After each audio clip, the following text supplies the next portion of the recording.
salam sejahtera bagi kita semuanya. Om Swastiastu, Namo Buddhaya, salam kebajikan. Yang terhormat Direktur Penyidikan KPK Bapak Ahmad Taufik Hussein, yang kami hormati dan banggakan seluruh rekan-rekan jurnalis yang terus mendukung upaya-upaya pemberantasan korupsi, tidak hanya soal penindakan, tapi juga pencegahan, pendidikan, dan juga kegiatan-kegiatan koordinasi dan supervisi.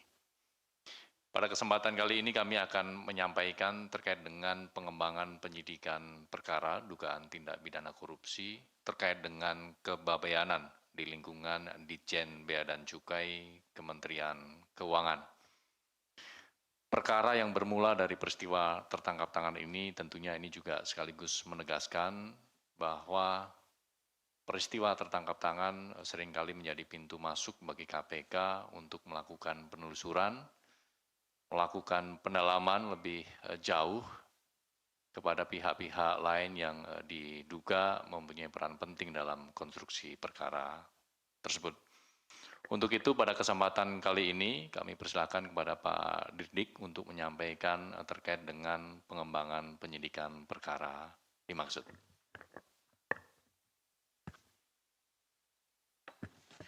Baik, terima kasih Mas Budi. Assalamualaikum warahmatullahi wabarakatuh. Waalaikumsalam. Selamat malam, salam sejahtera buat kita semua.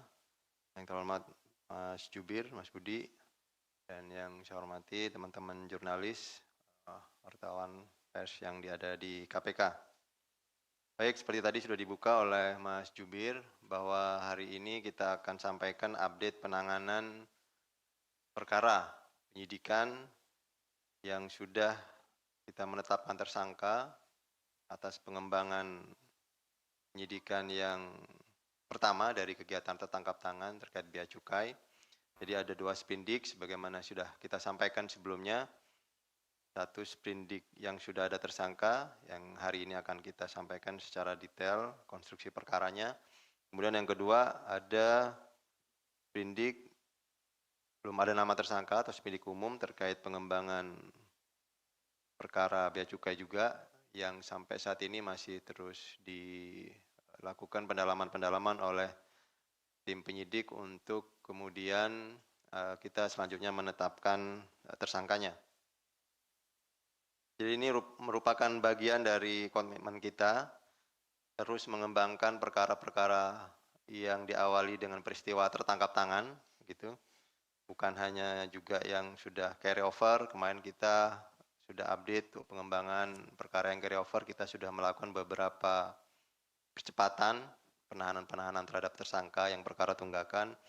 Kemudian kita juga tidak meninggalkan pengembangan proses yang sedang berjalan juga, yaitu tertangkap tangan, juga terus kita kembangkan. Jadi ini memang menjadi bukti, tadi disampaikan Pak Jubir, bahwa kita akan terus menggali atau mendalami peristiwa-peristiwa tindak pidana korupsi yang terjadi, jadi tidak dibiarkan begitu saja. Sepanjang memang kecukupan 2 alat buktinya memenuhi syarat secara hukum acara, kita akan lakukan pengembangan-pengembangan terus. Baik, jadi pada hari ini Rabu, tanggal 26 Agustus 2026, KPK akan menyampaikan informasi terkait pengembangan penyidikan perkara dugaan tindak pidana korupsi terkait kepabeanan di Direktorat Jenderal Bea dan Cukai DJBC Kementerian Keuangan, bahwa dalam perkara yang bermula dari kegiatan penyelidikan dan kemudian ada tertangkap tangan secara memenuhi kondisi secara hukum pidana, yaitu barang ada padanya sesaat ditemukan dan kemudian diketahui melakukan tindak pidana pada tanggal 4 Februari 2026. KPK kemudian menetapkan 7 orang sebagai tersangka, yaitu saudara RJL yang saat ini juga sedang berproses di persidangan, kemudian saudara SIS, saudara ORL, saudara JF, saudara AND, ini yang 2 JF dan AND sudah ada putusan. Kemudian saudara DK dan saudara BBP juga sedang berproses di pengadilan. KPK kemudian melakukan pengembangan penyidikan dari fakta-fakta yang muncul dalam persidangan dan juga hasil dari penyidikan perkara pokok, serta kemudian ada bukti-bukti baru yang diperoleh, dan ditemukan kecukupan alat bukti untuk menetapkan tersangka baru. Yang hari ini, saat ini kita lakukan penahanan, yaitu Saudara GH, selaku Kasubdit Penindakan Direktorat P2, Ditjen Bea dan Cukai, terkait kepabeanan periode tahun 2025-2026. Atas perbuatannya, Saudara GH sebagai pihak penerima diduga telah melanggar ketentuan dalam pasal 12 huruf A atau huruf B Undang-Undang Nomor 31 Tahun 1999 tentang Pemberantasan Tindak Pidana Korupsi sebagaimana telah diubah dengan Undang-Undang Nomor 20 Tahun 2001 tentang perubahan atas Undang-Undang 3199 tentang Pemberantasan Tindak Pidana Korupsi, atau pasal 606 ayat 2 Undang-Undang Nomor 1 Tahun 2026 tentang penyesuaian pidana junto pasal 126 Undang-Undang Nomor 1 Tahun 2023 tentang Kitab Undang-Undang Hukum Pidana junto pasal 20 huruf C Undang-Undang Nomor 1 Tahun 2023 tentang Kitab Undang-Undang Hukum Pidana, atau pasal 12 huruf B besar ratifikasi itu Undang-Undang Nomor 31 Tahun 99 tentang Pemberantasan Tindak Pidana Korupsi sebagaimana telah diubah dengan Undang-Undang Nomor 20 Tahun 2001 tentang perubahan atas Undang-Undang Nomor 31 Tahun 99. Jadi ada pengenaan 3 pasal berlapis untuk Saudara GH yang saat ini sedang berjalan dan kita akan lakukan terus proses penyidikan ke depan. Terhadap Saudara GH selanjutnya KPK melakukan penahanan untuk 20 hari pertama terhitung sejak tanggal 26 Agustus 2026 hari ini sampai dengan 14 September 2026. Penahanan dilakukan di Rumah Tahanan Negara Rutan Cabang Gedung Merah Putih KPK.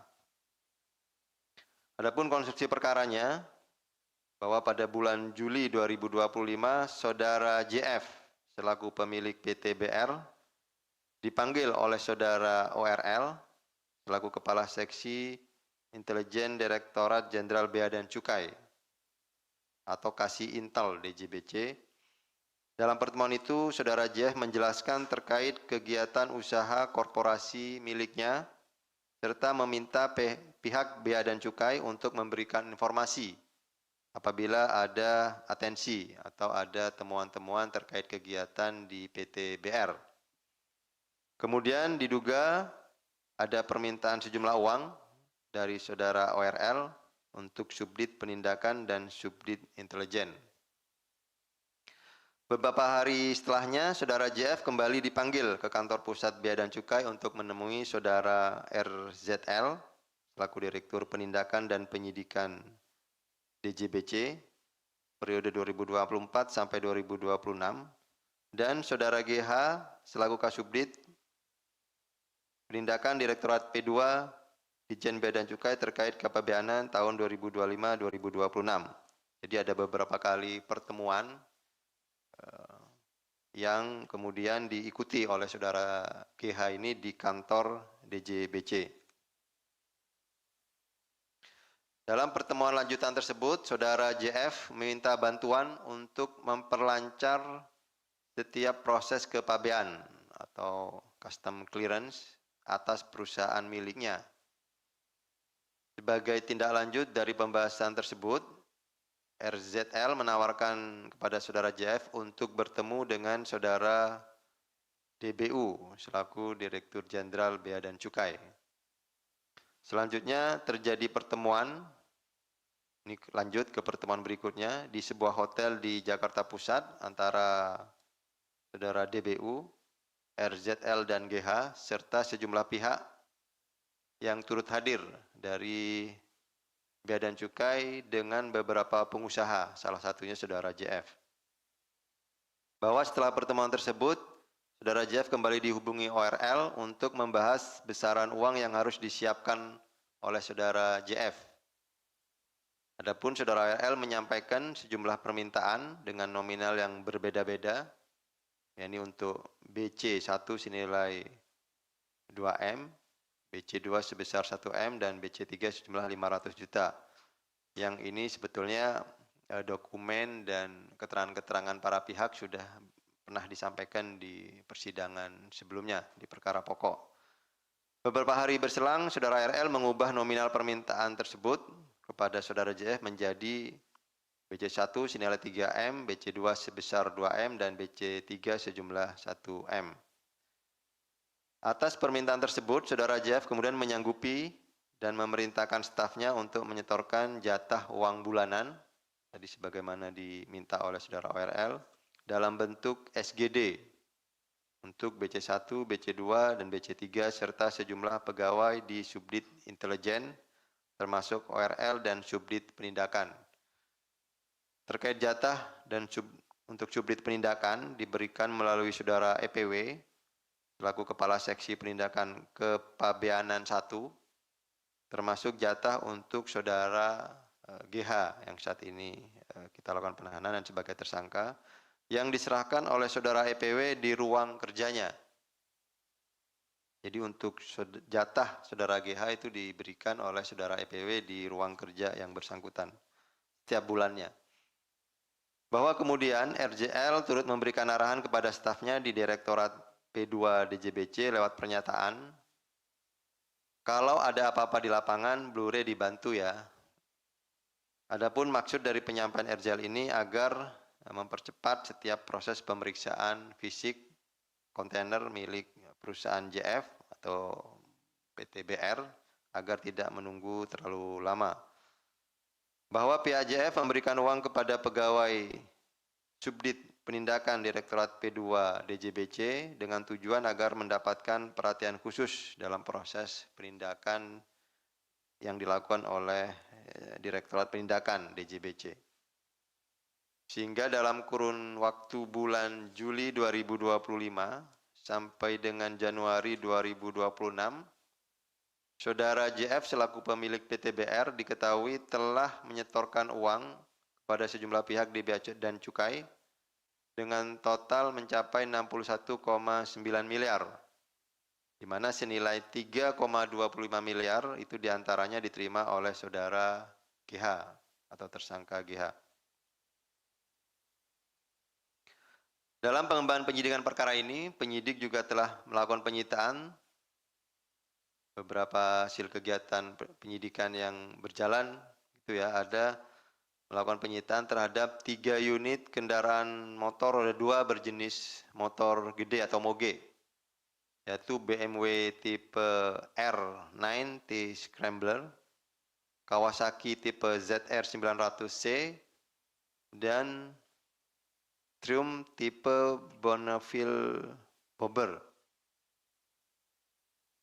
serta sejumlah uang tunai dalam bentuk valuta asing atau falas, SGD, dan USD dengan total kurang lebih sebesar 2,8 miliar. Jadi dari hasil penyidikan yang kemarin menetapkan Saudara GH sebagai tersangka, kita tim melakukan beberapa kegiatan upaya paksa, yaitu penggeledahan, penyitaan, itu tadi barang bukti yang berhasil diamankan. Dan itu juga akan masih bertambah karena penyidikan ke depan dalam masa penahanan ini juga masih ada waktu untuk tim penyidik mengembangkan atau memperdalam lagi fakta-fakta lain untuk memperkuat konstruksi perkaranya. Bahwa dalam kesempatan ini KPK menyampaikan apresiasi dan terima kasih kepada seluruh masyarakat Indonesia yang terus memberikan dukungan serta mengawal proses penegakan hukum dalam hal ini penanganan perkara di KPK. Selanjutnya KPK juga mengajak masyarakat untuk terus berperan aktif dalam upaya pemberantasan korupsi sehingga praktek serupa dapat dicegah dan tidak kembali terjadi di kemudian hari. Demikian yang bisa kami sampaikan untuk pengembangan perkara penyidikan terkait bea dan cukai. Untuk berikutnya saya kembalikan dulu terlebih dahulu kepada Jubir. Ada ini ya penunjukan barang bukti, silakan Mas Jubir. Baik, terima kasih Pak Dirdik yang telah menyampaikan bagaimana konstruksi dan juga peran dari saudara GH, termasuk dugaan penerimaan yang dilakukan oleh saudara GH ini berkaitan dengan proses-proses kepabeanan di lingkungan Ditjen Bea dan Cukai. Sebelum kita masuk di sesi tanya jawab, kami akan menunjukkan di antaranya barang bukti yang diamankan oleh penyidik dalam pengembangan penyidikan perkara ini. Ya, ini sejumlah uang dalam bentuk valuta asing, SGD dan USD dengan total kurang lebih ekuivalen 2,8 miliar rupiah.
Cukup, teman-teman? Baik, terima kasih.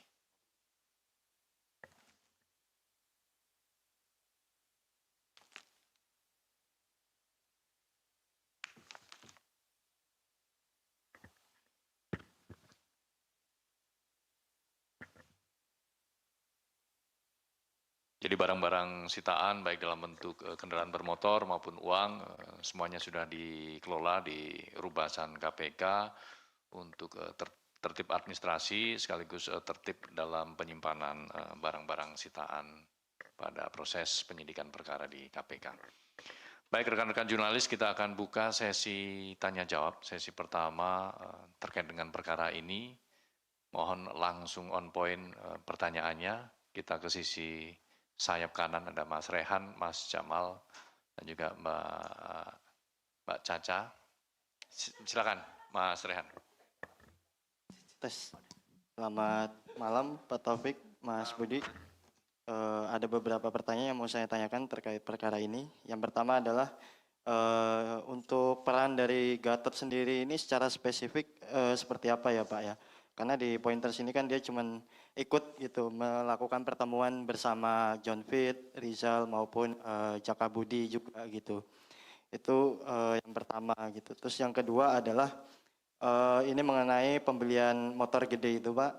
Itu apa benar gitu duit dari apa untuk pembelian Harley motor gede ini itu berasal dari dana operasional khusus yang ada di Subdit Penindakan dan Penyidikan Bea Cukai gitu. Kalau memang benar ini aturan hukum penggunaan dana operasional khusus untuk pembelian seperti itu seperti apa sih gitu.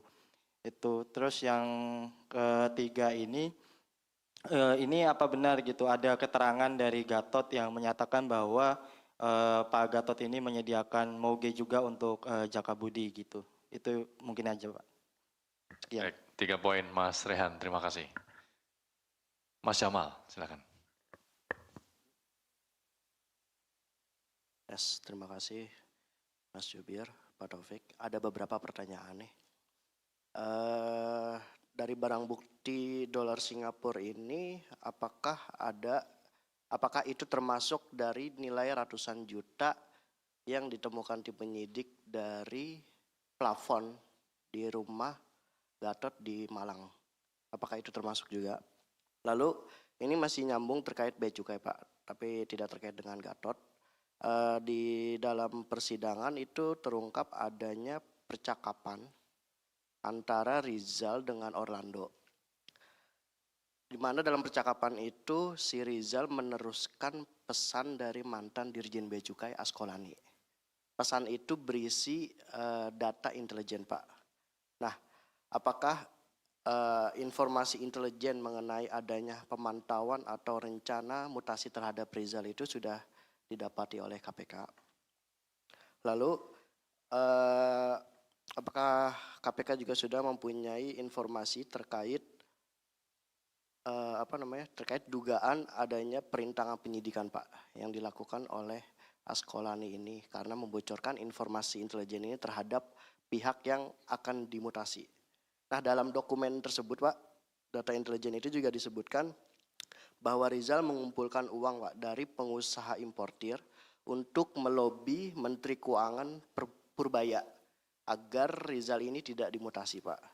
Apakah KPK juga sudah mempunyai data terkait adanya upaya untuk melobi terhadap Purbaya ini? Dan apakah KPK sudah mendapatkan bukti bahwa upaya lobi untuk dengan memberikan uang itu sudah terlaksana terhadap Purbaya itu? Nah, di dalam data itu juga disebutkan, Pak, ada nominal yang sangat besar, Pak, sekitar 7 juta dolar Amerika.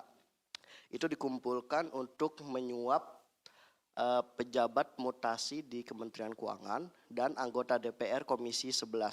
Apakah KPK sudah menemukan bukti atau aliran dana tersebut, Pak? Paling itu aja, terima kasih. Terima kasih Mas Jamal, beberapa pertanyaan sekaligus informasi. Ya, silakan dilanjut. Iya, selamat malam Pak Taufik dan Mas Budi. Ini kan ada dalam konstruksi perkara menyebutkan ada sejumlah pertemuan yang bahkan diikuti oleh Dirjen Bea Cukai Jaka Budi. Nah, ini pertanyaannya, apakah dalam proses berjalan nanti KPK akan memanggil Jaka Budi gitu? Karena kan juga ada terang di situ juga menyebutkan ada amplop dengan kode BC1 juga itu belum didalami juga kan sejauh ini. Nah, ini apakah nantinya akan memanggil? Itu yang pertama. Yang kedua, apakah pemberian terhadap GH ini juga salah satunya berasal dari para pengusaha pengusaha rokok terkait cukainya juga, termasuk M Suryo yang sebenarnya sudah pernah dipanggil tapi tidak hadir. Kalau misalnya iya, apakah nantinya ke depannya akan dilakukan pemanggilan? Itu yang kedua. Yang ketiga, dalam kasus ini apakah GH juga melakukan penerimaan dari pengusaha rokok itu lewat 2 orang dekatnya itu, Pak? Itu aja, terima kasih. Terima kasih.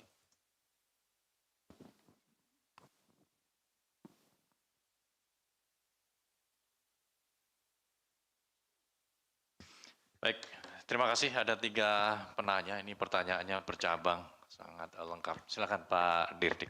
Baik, terima kasih Mas Budi. Yang pertama dari Mas Rehan ya, untuk peran Gatot, detailnya seperti apa? Sebetulnya ini sudah juga diketahui oleh teman-teman karena perkara ini sudah terang benderang dibuka di persidangan, mulai dari perkara yang sisi pemberi, JF dan kawan-kawan, dan yang kemudian saat ini berjalan pun juga saudara RJL, ORL, dan SIS, termasuk BBP.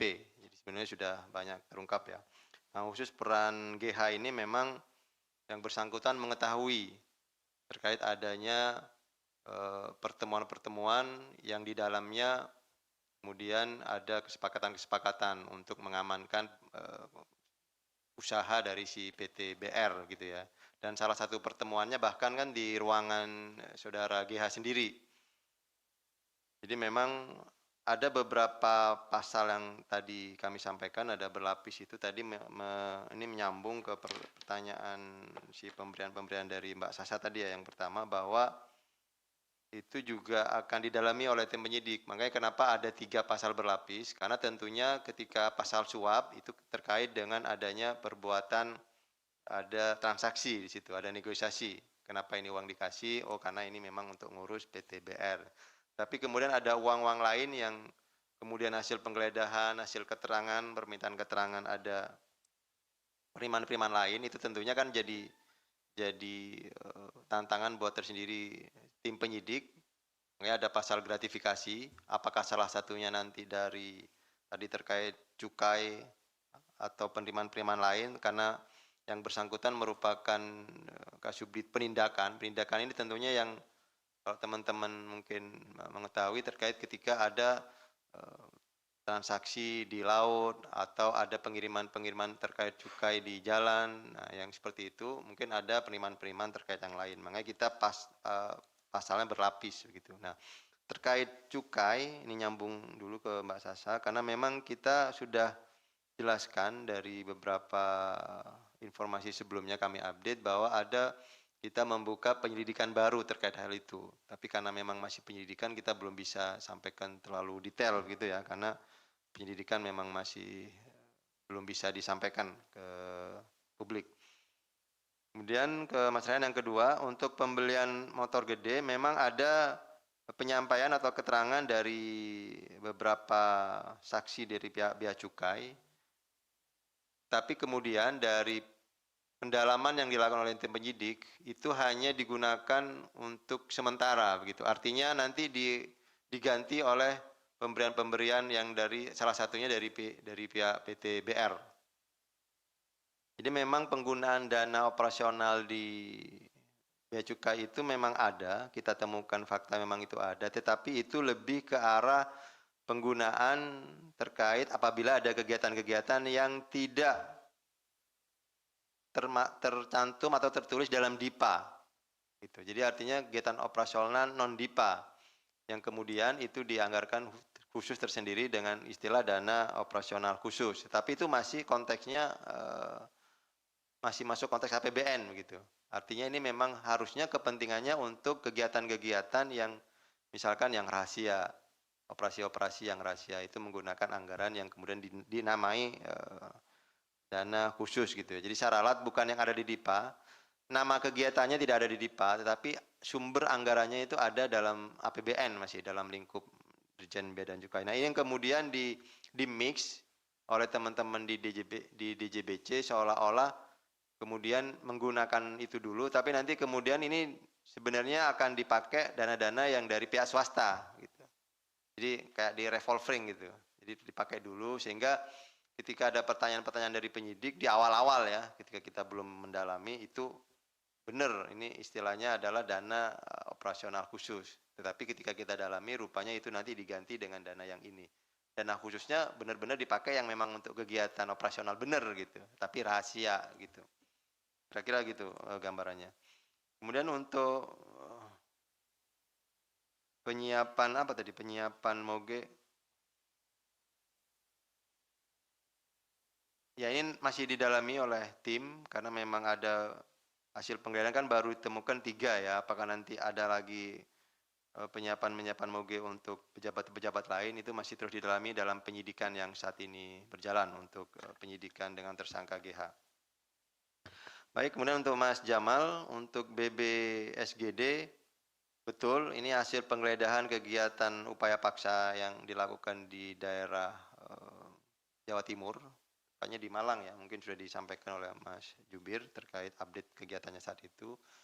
Ini ditemukan di tempat yang memang bukan tempat khusus untuk penyimpanan begitu ya. Tadi kalau ada di plafon saya kurang begitu detailnya, tapi kemudian memang ada, saya dapat laporan itu ada temuan barang bukti di plafon begitu. Tapi apakah uang yang mana tadi saya belum saya sampaikan secara detail. Tapi betul itu ada disimpan di atas plafon. Dan itu rupanya rumah yang kedua atas, ada rumah GH sendiri di Malang, kemudian ada di beberapa daerah lain begitu, masih terkait dengan keluarganya GH, nah itu yang kemudian ditemukan barang bukti itu. Selanjutnya untuk mantan dirjen dan kebutuhan untuk pemanggilan para saksi yang terkait dengan mantan dirjen, ya itu tentunya kebutuhan di penyidikan ya nanti.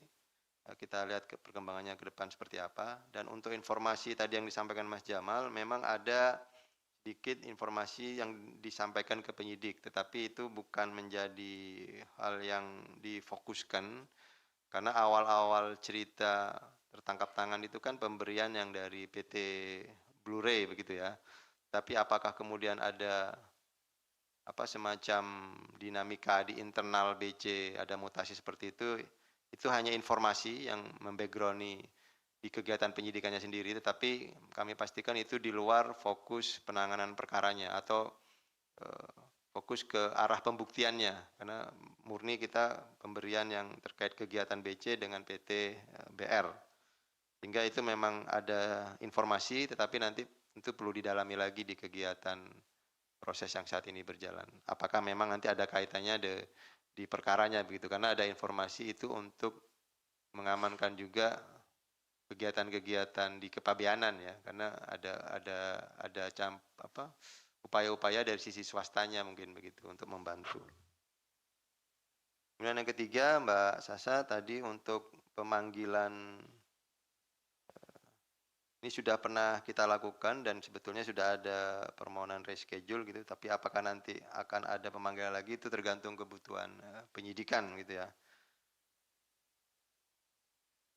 Dan terkait pemberian cukai tadi seperti mana saya sudah sampaikan, memang ada kita buka untuk proses penyelidikan baru karena dari pengembangan itu memang ada hal-hal yang perlu kemudian hasil paparan tim penyelidik begitu dengan tim penyidik kemudian dilakukan gelar perkara itu dilakukan penyelidikan dan itu belum bisa kita sampaikan ke publik.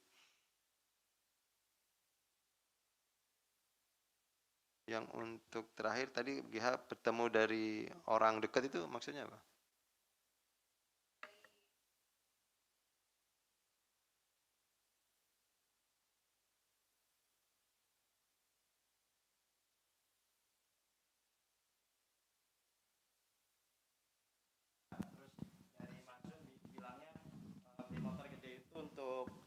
Untuk Pak Uka, Umar Kayam, dan Gatot itu.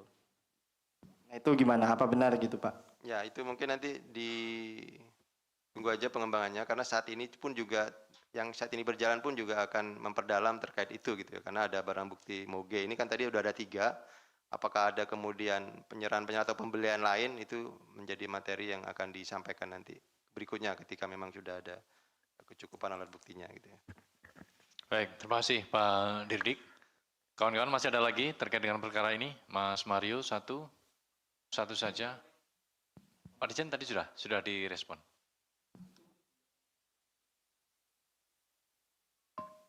Sudah di yang awal-awal kayaknya itu sudah ada.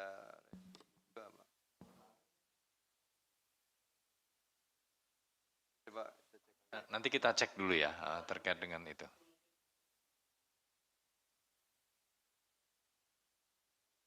Nah, kita cek dulu ya teman-teman. Mas Mario silakan pertanyaan. Iya mempertegas saja ini yang tadi yang sudah sempat ditanyakan beberapa rekan-rekan itu soal ini kan tadi Pak Dirdik menyatakan bahwa ada 2 sprindik, 1 sprindik umum dengan tersangka GH ini. Lalu kenapa atau kemana sprindik kedua yang bersifat umum ini gitu loh. Nah ini prosesnya berjalankah atau memang ditunggu dulu atau bagaimana? Karena kalau pengembangan kasus ini hanya berkutat pada importasi agak lucu aja gitu loh kan sebelumnya juga satu Indonesia juga udah tahu lah bahwa KPK periksa semua para pengusaha rokok dan satu Indonesia juga tahu ya cukai itu banyakkan dari rokok gitu loh yang bermain yang istilahnya itu ada juga semacam cukai palsu kejahatan cukai palsu dan istilah di mereka itu ada salah tempel misalkan atau ya salah scan gitu loh. Nah itu bagaimana? Atau memang menunggu apa lagi sehingga sprindik umum ini seakan tidak berproses gitu loh. 3 bulan atau 4 bulan lalu ya sudah dipanggil beberapa pengusaha-pengusaha rokok tapi saat ini kok tidak ada progresnya gitu loh kan. Dan ini seperti apa sih? Apa memang ada kendala sehingga perlu KPK bernapas panjang atau berlama-lama? Itu kan tinggal diambil aja itu bahwa kuncinya itu kan ada di Jawa Tengah dan Jawa Timur. Yang Jawa Tengah pindah ke Jawa Barat si Jatmiko yang pernah dijadwalkan itu sama satu lagi itu si siapa itu namanya yang Jawa Timur. Nah itu kuncinya ada di situ karena mereka semua itulah yang menjadi perantara atau penerima awal dari para pengusaha-pengusaha rokok. Kira-kira apa memang ada kendala atau seperti apa? Bisa sampaikan sedikit clue-nya. Makasih. Terima kasih Mas Mario terkait dengan sprindik umum KPK. Mas Jaki, jadi mau bertanya atau cukup? Cukup ya, satu saja dari Mas Mario mewakili rekan-rekan yang lain. Silakan Pak Dirdik. Baik, terima kasih Bang Mario. Tadi informasinya juga. Jadi begini, untuk yang sprindik umum yang terkait kepabeanan juga masih terus berproses. Hari ini juga beberapa tim juga melakukan pemeriksaan-pemeriksaan dan kegiatan-kegiatan penyidikan lainnya. Tetapi memang karena belum ada penetapan tersangka, sehingga kita belum bisa sampaikan detail informasinya seperti apa. Sehingga nanti ketika memang sudah ada penetapan dan ada penahanan, tentunya kita akan sampaikan seperti ini, Bang Mario. Tapi kami pastikan ada strategi-strategi tertentu yang kemudian dibutuhkan oleh tim penyidik. Jadi bukan ada kendala terkait atau tadi substansi apa yang ada yang kurang begitu ya. Tetapi ini memang murni strategi penyidikan. Jadi rekan-rekan mohon bersabar dan kita tunggu saja perkembangannya seperti apa. Tentunya nanti ketika ada sudah penetapan tersangka akan disampaikan secara detail gitu Bang Mario. Nah terkait tadi masalah cukai, memang itu kan sudah jadi bahan temuan di penyidikan dari sejak awal ya. Tadi teman-teman udah sama-sama mengetahui bahwa ada beberapa pemanggilan perusahaan-perusahaan rokok begitu. Tadi kami sampaikan bahwa itu masih kegiatannya sudah dilanjutkan ke penyelidikan sehingga kami belum bisa sampaikan secara detail ke publik. Itu update-nya Mas Mario. Terima kasih. Baik Pak Dirdik atas jawabannya terkait dengan pertanyaan terakhir. Kawan-kawan kita buka sesi untuk perkara lain, singkat saja, langsung satu sesi ya. Yang belum dulu, Mas Yus, Mas Kevin.